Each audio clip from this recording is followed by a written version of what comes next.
দেশবাসীর কাছে একটা জিনিস বলতে চাইতাছি, বাংলার বুকে যদি আর কোনো চাঁদাবাজ না থাকে, আমি চাই না আমার মতো আর কোন সন্তান এতিম হোক, কার বোনের ভাই হারাক, কার মার ছেলে হারাক। আমি এটা চাই না। আমি এটা চাইতাছি যারা আমার বাবাকে হত্যা করছে তাদের ফাঁসি হোক। এরকম করার আর যদি কেউ সাহস না পায়, আমি শুধু এটাই চাই।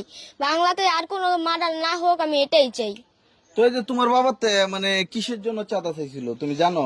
আসলে আমার বাবা মানে ব্যবসা করতো, তো এখানে দেখতাছে যে ওরা ক্ষমতায় এসে বসছে বিএনপি, এই ক্ষমতাটা ব্যবহার করে চাঁদা চাইতাছিল মাসে 2 লাখ টাকা করে। মাসে 2 লাখ টাকা চাঁদা চাইছিল তোমার বাবার কাছ থেকে?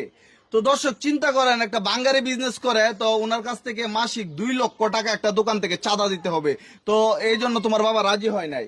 না, আমার বাবা বলছে কি আমি ঘুষ দিয়ে কেন ব্যবসা করবো, আমি সৎ ব্যবসা, আমি ঘুষ দিয়ে ব্যবসা করতে পারবো না। বাবা এটাতে রাজি হয় না দেখে ওরা প্রথমে ছুরি দিয়ে আঘাত করছে, এখানে গুলি মারছে, হকি স্টিকটা বাইরেছে, তারপর যা পাথর দিয়ে নিখুঁত ভাবে আঘাত করছে। চিন্তা করেন, একটা মানুষকে কিভাবে নির্মম ভাবে হত্যা করতে পারে। প্রথমে কি ছুরি দিয়ে আঘাত করছে আর গুলি করছে? ছুরি বুকে ঢুকাইছে, তারপর এখানে দিয়ে গুলি মারছে। আচ্ছা, মানে যেদিন তোমার বাবার কাছ থেকে চাঁদা চাইছিল সেদিনই কি এই ঘটনা, নাকি এর আগেও তোমার বাবা? আগে থেকে বাবার কাছে হুমকি দিতেছে, হ্যাঁ টাকা চাইতেছে। আমার বাবা রাজি হয় নাই, তারপর আমার বাবার দোকানে তালা মাইরা দিচ্ছে। আমার বাবা ওটা খুলছে, খুলিয়া বসছে দেখা ওরা এই যে এরকম ভাবে আমার বাবাকে হত্যা করছে। তুমি কি চাইতেছো তোমার বাবার যারা অপরাধের সাথে জড়িত তাদের কি বিচার চাচ্ছো? আমি শুধু একটাই বিচার চাইতেছি, যারা আমার বাবাকে খুন করছে তাদের ফাঁসি হোক সবার।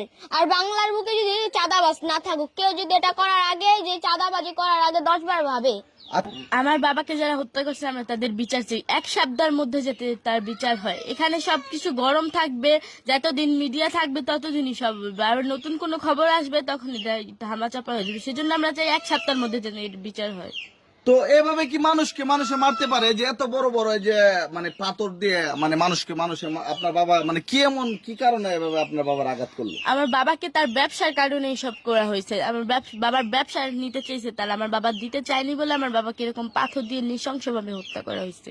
মানে আপনার বাবার ব্যবসাটা ওরা দখল করতে চাইছিল? জি। তো দর্শক চিন্তা করছেন কেমন ক্রাশের রাজত্ব চলতেছে। এই যে দেখেন, ওনার বাবার যে ব্যবসা, বাঙ্গারি ব্যবসা দীর্ঘদিনের, এটা অন্য একটা গ্রুপে দখল করতে চাইছিল। মানে আপনার বাবা কি রাজনীতি করতো? জি না। হ্যাঁ, আমার বাবা রাজনীতি করতো না। রাজনীতি করতো না? না, করতো না। মানে ব্যবসা করতো, আপনার পরিবার চলতেন। আপনার তো ঢাকায় ছিলেন, এখন বাবার লাশ নিয়ে গ্রামে আসছেন। হ্যাঁ। তো আপনার কি এই যে